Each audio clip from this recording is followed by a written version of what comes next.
আসসালামু আলাইকুম। হ্যালো বন্ধুরা, আশা করি সবাই ভালো আছেন, সুস্থ আছেন। মহার্ঘ ভাতা সম্পর্কে সর্বশেষ আপডেট খবর এই ভিডিওতে আলোচনা করব।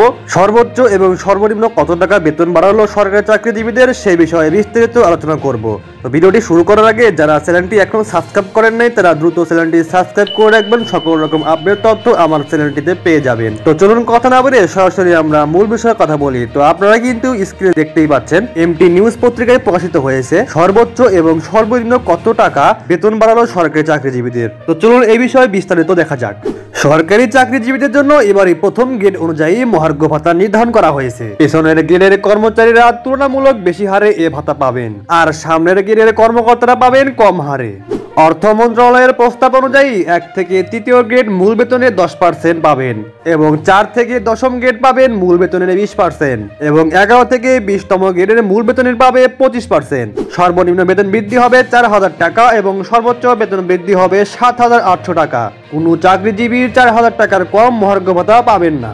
মহার্ঘ ভাতা কার্যকর হওয়ার পর আগের সরকারের দেওয়া 5% বিশেষ প্রণোদনার সুবিধাটি বহাল থাকবে না। পেনশনভোগী কর্মকর্তা কর্মচারীরাও এই মহার্ঘ ভাতা পাবেন। ইনক্রিমেন্টের সময় এটি মূল বেতনের সঙ্গে যোগ হবে। অর্থ মন্ত্রণালয় জানিয়েছে, বর্ধিত ভাতার অর্থায়নের জন্য উন্নয়ন বাজেট কমানো হবে। ফেব্রুয়ারি মাসের বেতনের সঙ্গেই এ ভাতা কার্যকর করার পরিকল্পনা রয়েছে। জনপ্রশাসন মন্ত্রণালয়ের সিনিয়র সচিব মোখলেছুর রহমান নিশ্চিত করেছেন, চলতি অর্থ বছরের মধ্যেই মহার্ঘ ভাতা ঘোষণা করা হবে, তবে নির্দিষ্ট হারে এখনো সিদ্ধান্ত হয়নি। 2015 সালের পে স্কেলের পর থেকে সরকারি চাকরিজীবীদের বেতন বাড়েনি, কিন্তু এই সময় নিত্য প্রয়োজনীয় দ্রব্যের মূল্যস্ফীতির চাপ বেড়েছে। এই পরিস্থিতি মোকাবেলায় চাকরিজীবীরা দীর্ঘদিন ধরে মহার্ঘ ভাতার দাবি জানিয়ে আসছিলেন।